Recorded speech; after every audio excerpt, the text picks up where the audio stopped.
through the phone lines, and he is Sam Sheumack, and he's the guitar player from the band Fangz. Now, if you haven't heard Fangz, go check them out, or stick with us for the next couple of minutes, and you'll get to hear them first here on 2BACR. On the Jordan and Hamish show. Yeah, absolutely. But I'll bring him on the line here now. G'day, Sam. How are you? Hey, Sam. Hey, mate. How are you? How are we? Yeah, not bad. That's the way. How's your afternoon been, anyway? Yeah, mixed. Like, it's like you finish work at 1, and then it's like, well, what else am I going to do? And it's like, oh, I'll just walk 9 kilometres home because I've got bugger all else to do. So yeah, here I am. And you've got time. Yeah. Yeah. I got all the time in the world. Yeah, that's the thing at the moment. Like with this lockdown, I didn't want to, be like the last lockdown, and I think where I put on weight the last lockdown. So This lockdown, I was like, the first thing I did as soon as we locked down is like I've been exercising a lot more with the free time that I now have.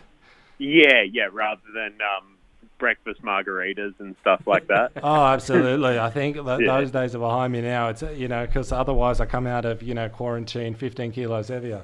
Yeah, exactly. And it only gets harder to burn that off, too, the older you get, trust me. 100%.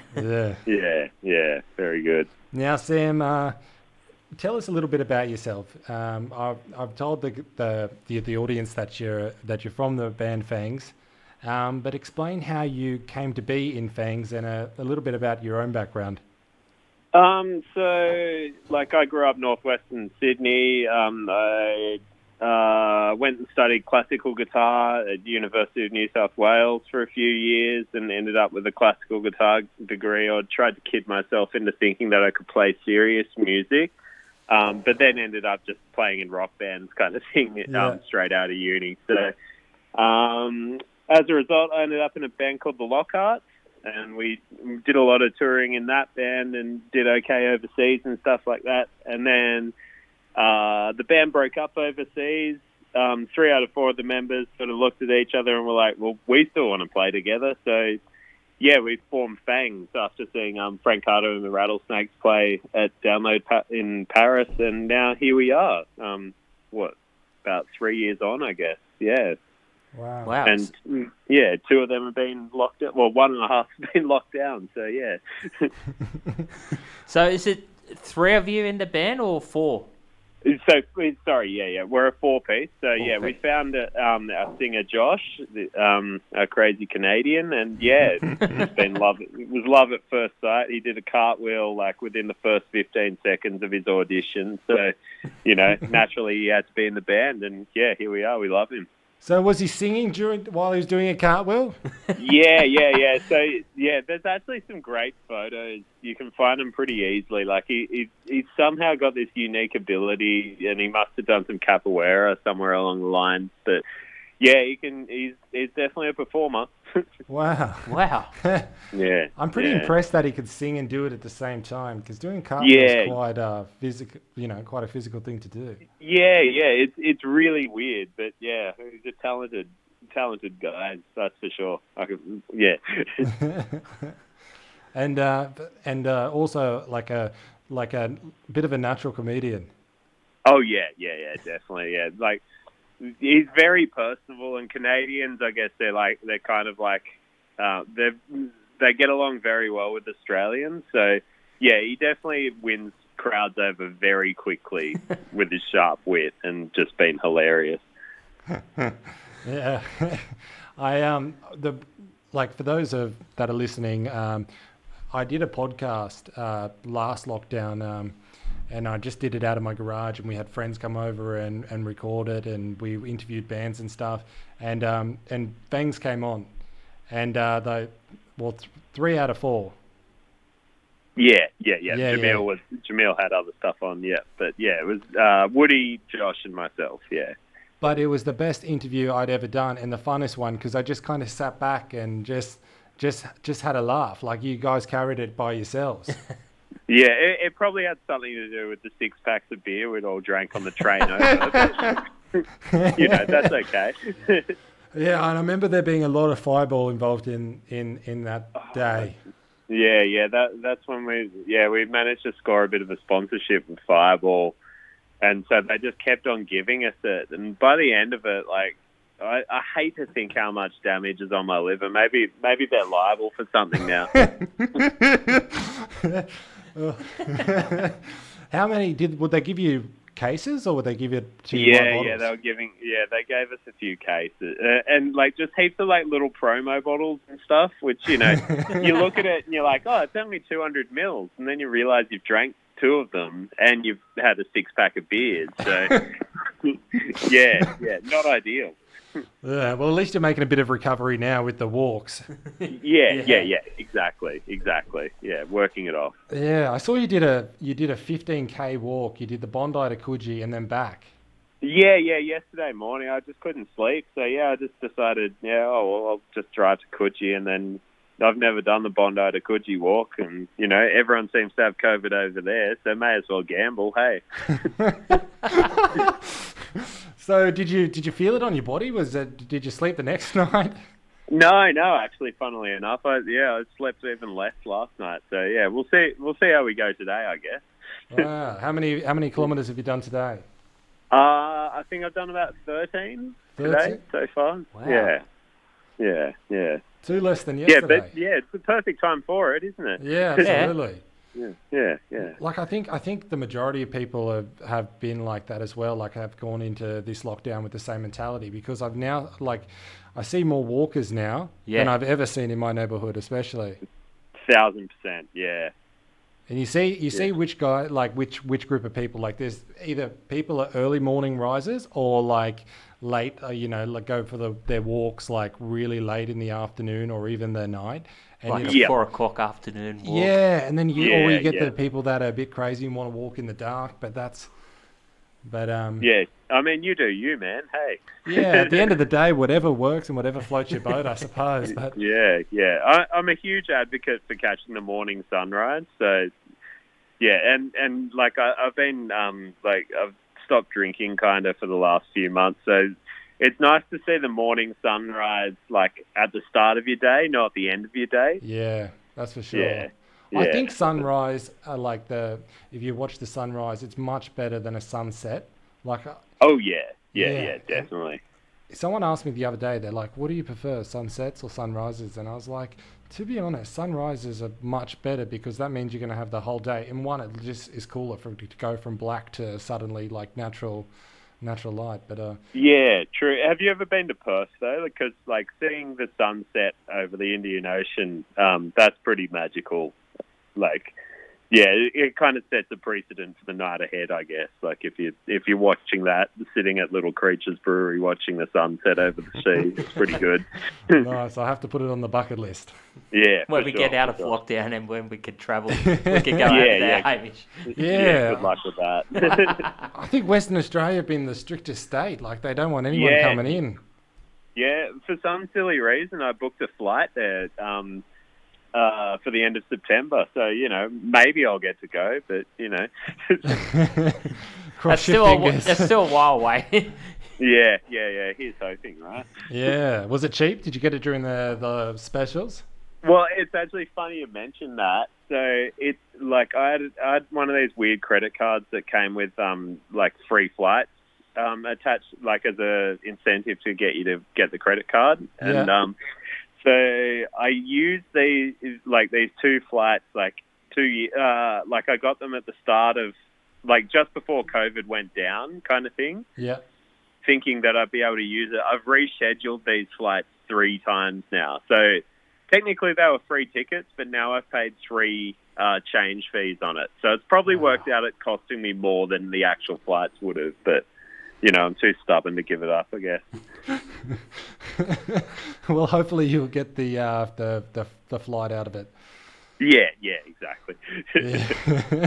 I wanted to ask as well, what was the highlights, I suppose, for Fangz, for that brief period where we kind of came out of lockdown and we had, a good, 6 or 8 months run.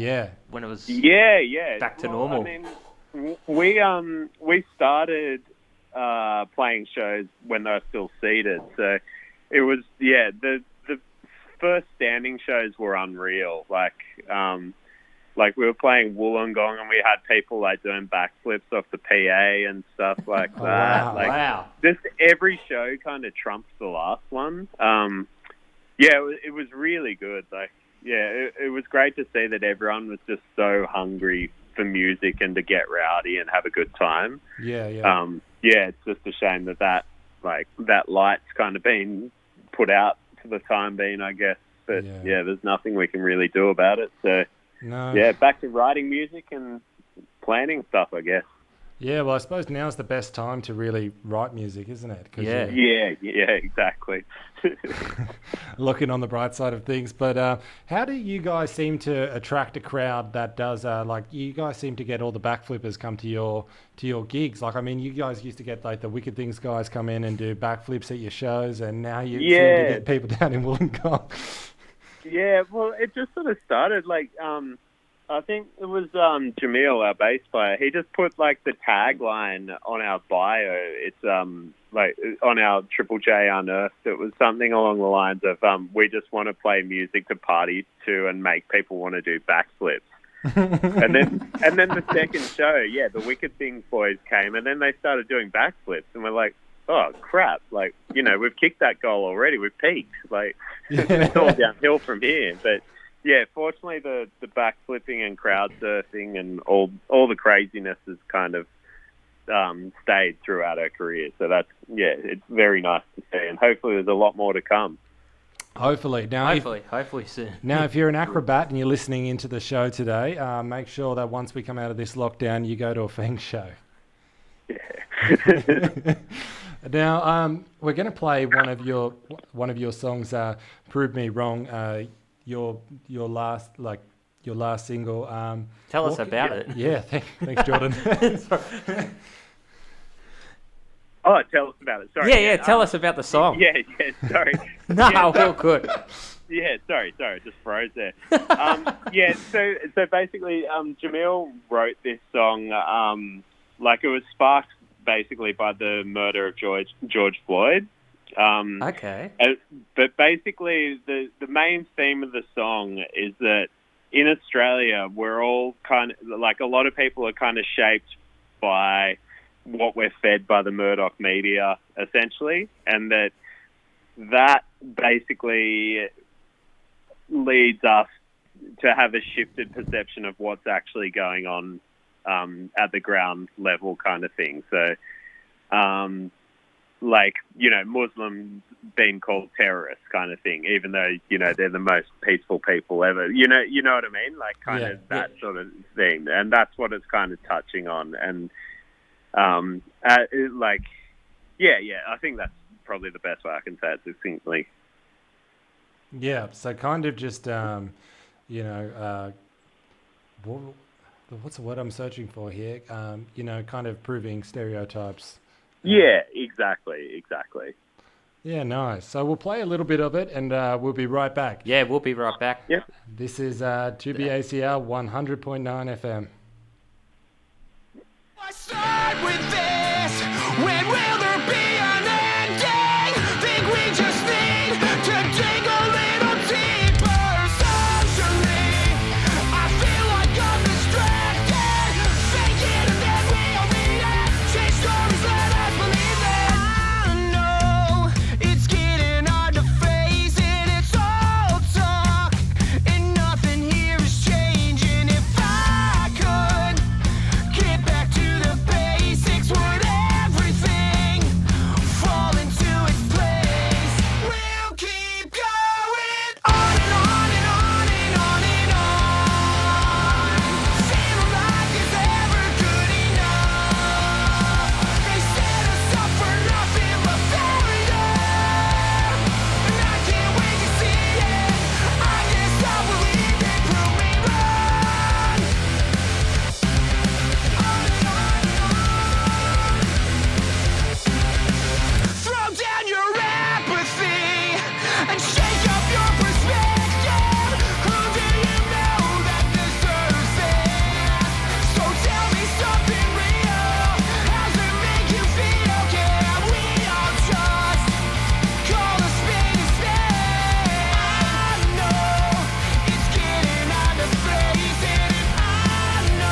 This is the Hamish and Jordan Show, and we are live here on 2BACR. We just had a bit of technical difficulties there, and we still got Sam Sheumack with us from Fangz. He's not with us in person. He's on the line. He's on the phone. Just if you guys are tuning in. Sorry about that. Sorry about that. We had an extra song come out of I nowhere. was about to do the intro, but then I couldn't then. So tell us, who plays what, Sam, in your band Fangz? Yep, so I'm the guitarist, Jamil's the bass player, Josh is the singer, and Woody is our drummer. Okay. Yeah. And we were having a little bit of a conversation earlier today, and you're telling me that you've booked some shows for when we kind of come out of, lockdown and for the future. Yeah. So we were supposed to play this weekend in Melbourne and Sydney, but that's been rescheduled, obviously, due to our lovely friend COVID. We've rescheduled the Sydney show for August the 6th at the Lansdowne, and that'll be with Start Your Own Cold, Clay J. Gladstone, and Radicals. Yep. Oh, very nice. Yeah. So that should be awesome. Yeah. So has there been any confirmation if it's sitting or standing or? At this stage, no idea. The last Sydney show we played, we were told that it'd be standing, and then on the day they didn't let us do it standing. So, it's just been a nightmare with all that. Fingers crossed backflips are allowed. Hopefully. That'd be nice. Yeah. Now, what was one of your, because you guys are such a, like a energetic band and, have such a good crowd response. So what's that like for you guys when you do a show sitting down? Is everyone moshing in the chairs?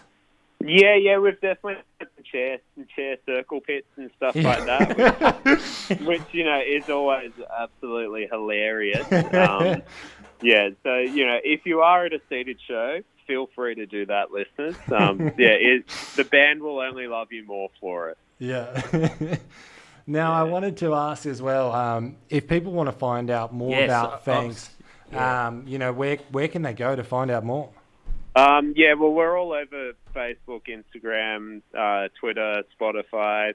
They're your best places to get it. And it's Fangz with a Z, Fangz. Sounds good. Yeah. Sweet. Remember, Fangz with a Z, not with an S. Yeah, no, definitely not. Nice. Well, thanks, man, for coming on the show. And we have one more. We're going to play one more Fangz track here. What are we going to play? We're going to play Medicate. I think we accidentally gave a bit of a sneak peek into it. But what's this song about, Sam? It's about drinking rather than actually dealing with your problems. Drinking to deal with your problems and dealing with your problems, if that makes sense. Okay. Yeah. Nice. Well, guys, we'll give you a bit of a taste of Self-Medicate. And cheers, guys. Thanks so much. Thanks, Sam.